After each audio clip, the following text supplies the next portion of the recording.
কৃষক বন্ধুসকল, মই আপোনালোকক 22 দিন আগতে জিকা খেতি কেনেকৈ কৰিব লাগে, তাৰ হেন্দালি কেনেকৈ দিব লাগে এই বিষয়ে আপোনালোকক দেখুৱাইছিলোঁ। চাওক, তেতিয়া মই জিকা খেতিখিনি জিকা খেতি হেন্দালি মোৰ সহযোগী এজন লৈ পেলাই মই এই হেন্দালিখন মই দিছিলোঁ। এনেকুৱা প্লাষ্টিক ৰছী, এইবিলাক প্লাষ্টিক ৰছী 3টা খুঁটা পুতি লৈছিলোঁ আৰু 3টা খুঁটা সংযোগ কৰি এনেকৈ প্লাষ্টিক ৰছীবিলাক দিছিলোঁ। তেতিয়া এইবিলাক জিকাবিলাক নিশ্চয় চাপৰ ইমানমান আছিলে, হেন্দালিলৈ উঠাৰ কোনো কথাই নাছিলে। এতিয়া 22 দিন পিছত চাওক, জিকাখিনি দেখিছে নহয়।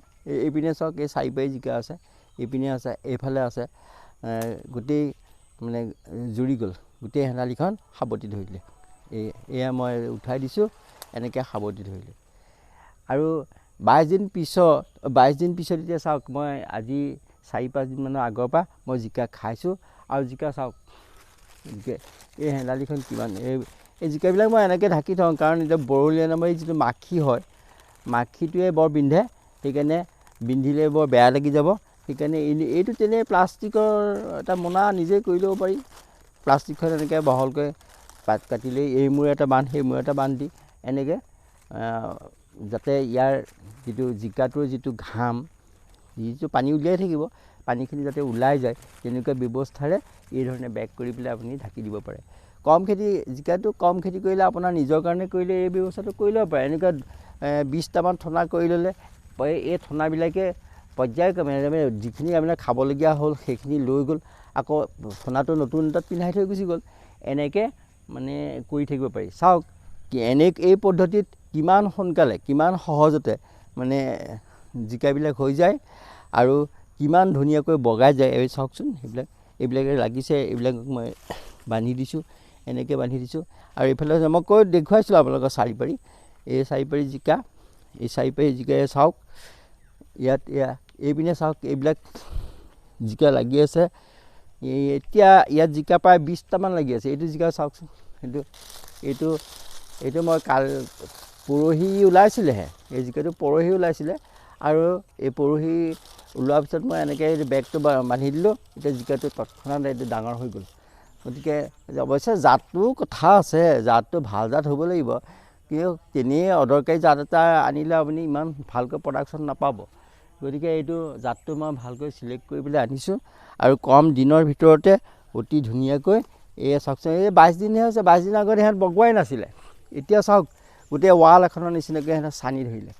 আৰু মাজে মাজে আপোনালোকে এটা কাম কৰিব লাগিব, এই যিবোৰ তললৈ যেনেকৈ এইডাল তললৈ আহিছিলে, সেই তললৈ অহাডাল আপোনালোকে এনেকৈ ইয়াত মানে লগাই দিব লাগিব।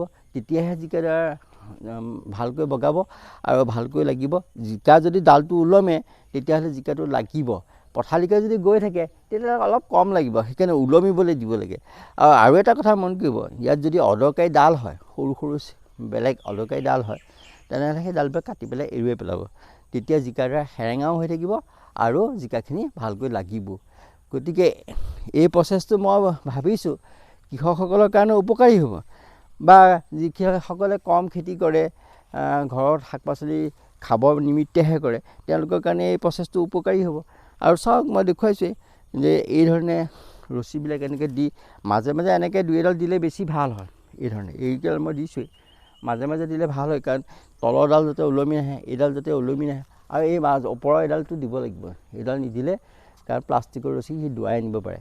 গতিকে কৃষক বন্ধুসকল, মই এইটো দেখুৱাইছোঁ এইটো কাৰণেই যে আগতে মই দেখুৱাইছিলোঁ, কিন্তু তাৰ ফলটো আপোনালোকে নিজ চকুৰে এতিয়া দেখিছে আৰু চাইছে। এইটো ফলপ্ৰসূ ছিষ্টেম, আৰু এই ছিষ্টেমটোত সহজতে আমাৰ জিকাবোৰ লাগিব। আৰু একেধৰণৰ প্ৰচেছত এইটো চাওক, এয়া ধুন্দুলি কৰিছোঁ, এইখিনি ধুন্দুলি 3জোপা ধুন্দুলি কৰিছোঁ। গতিকে এই প্ৰচেছটোত মানে সকাহ পায়, বতাহ পায়, ৰ'দ ভালকৈ পায়। গতিকে ধুন্দুলি ইয়াতো এইবোৰ বগাইছে, 3জোপা ধুন্দুলি বগাইছেহে।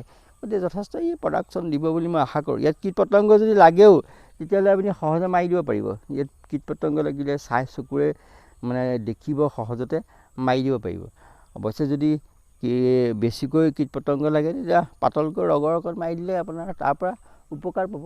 গতিকে মই কৃষক বন্ধুসকলক দেখুৱাইছোঁ এইটো প্ৰচেছ, যাতে মানে সহজতে কৃষি কৰিব পাৰে আৰু তেওঁলোক উপকৃত হ'ব পাৰে। সেইকাৰণে মই পুনৰ এবাৰ এই খেতিটো আপোনালোকক দেখুৱাইছোঁ।